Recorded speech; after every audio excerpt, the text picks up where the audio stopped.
Fubara's chief of staff, Ehie, has finally responded to the allegation that he was the one who Fubara saddled with the responsibility of demolishing the assembly complex. Before we go into what he has to say, if this is your first time here, you have not subscribed to this channel, what are you doing? Please go ahead and subscribe, like this video, also leave your opinions in the comment section below as well.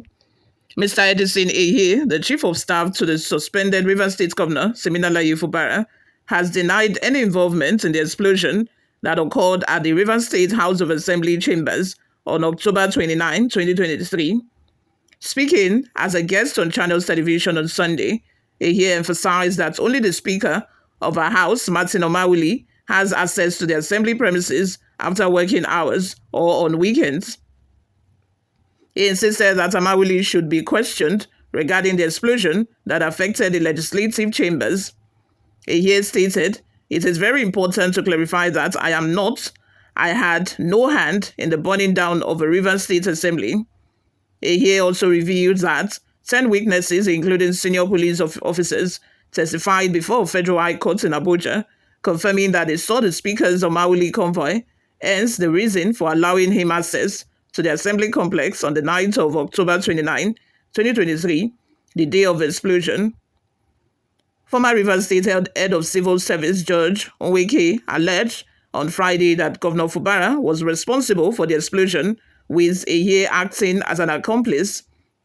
Reacting to Onwueke's allegations, Ehie said, and I quote, "I will not join issues completely with Mr. George Onwueke because I have already instructed my lawyers to file an issue of criminal libel against George Onwueke, and I hope he is very prepared to substantiate his claims and his allegations." Ehie continued, "Clearly, the world has seen that George Onwueke wasn't in his right frame of mind." The chief of staff accused Onwueke of succumbing to political pressures in pursuit of financial gain. He referenced Onwueke's wife's public outcry over her husband's sudden disappearance over the weekend, describing Onwueke as a man who had betrayed his conscience and his family to own the world.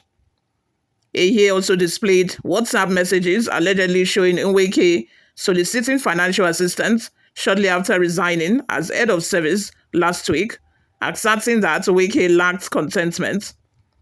He downplayed Onwueke's role in the governance of Rivers State, stating that the former head of civil service did not hold any significant influence. According to Ehie, Onwueke never had private meetings with the suspended governor. He challenged Onwueke to specify the date and time he visited Fubara without security clearance. Ehie stated, "George Onwueke is not even in the protocol list of those who can have uninterrupted access to the governor." I wonder, because I said the same thing yesterday, that how is an head of service so close, to the governor, such that he would be privy to political meetings or decision reached at political meetings or even be present at political meetings? Because head of service is not a politician, he's just a civil servant. So how is he privy to all of the information that he said he has? Moving on, the records are in the government house. The security clearance of a government house, which I superintend or supervise, is with the DSS. I challenge George Onwueke to mention from the 29th of October 2023, like he claimed, the same day when he visited government house, either at odd hours without prior clearance from the DSS, to say that he discussed with the governor. Let him show the record. There is none. Ehie further alleged that President Bola Tinubu had been misinformed regarding the ongoing reconstruction of a state assembly complex.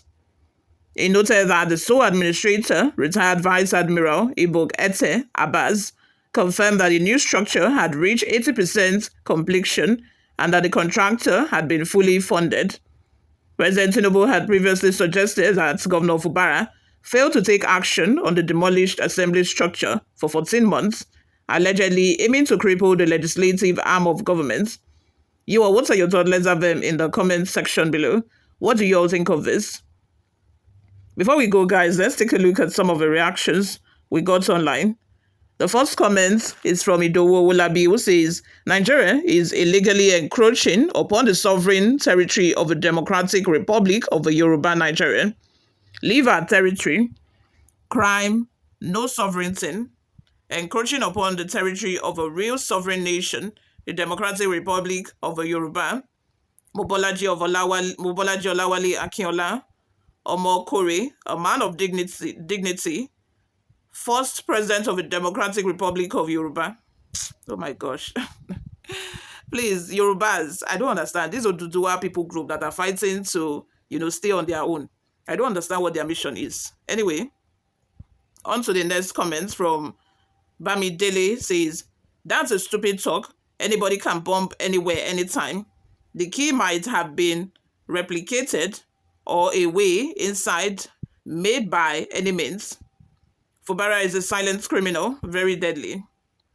Wilson says, see what educated man like you openly brought upon your state and innocent people of River State because you are seeking for power and obeying unlawful loyalty. Father Francis says, is it George Oweke, the wife? The wife was crying that the husband was missing. Is it not George who told the whole world that APC gave him $15 million to frame Fubara up now that he have collected the money like INEC chairman? Yakubu, no problem. All this happening is because of 2027 in Edo State, 16 Hausa people was burned down, and the president did not declare state of emergency or send Nigeria army to burn down the village because it's APC state. If it's Igbo land or Delta state, army for don't burn.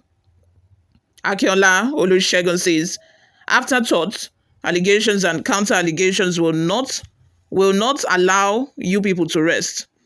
Who bulldoze the assembly complex and why? Another comment from Latif Guadamosi says, Ehie, you have started your lies again. Even Fubara did not deny it. Okay, Jide says, Nigerian politicians like playing politics with everything, lies inclusive. Bernard, well, River State indigene are the people suffering now. How I wish the new thing escalates to this point, that it did not escalate, it meant. You have a governor and state assembly. You decided to invite someone who has finished his own tenure to come and cause confusion for now. Now, administrator is there to indict what happened in your state.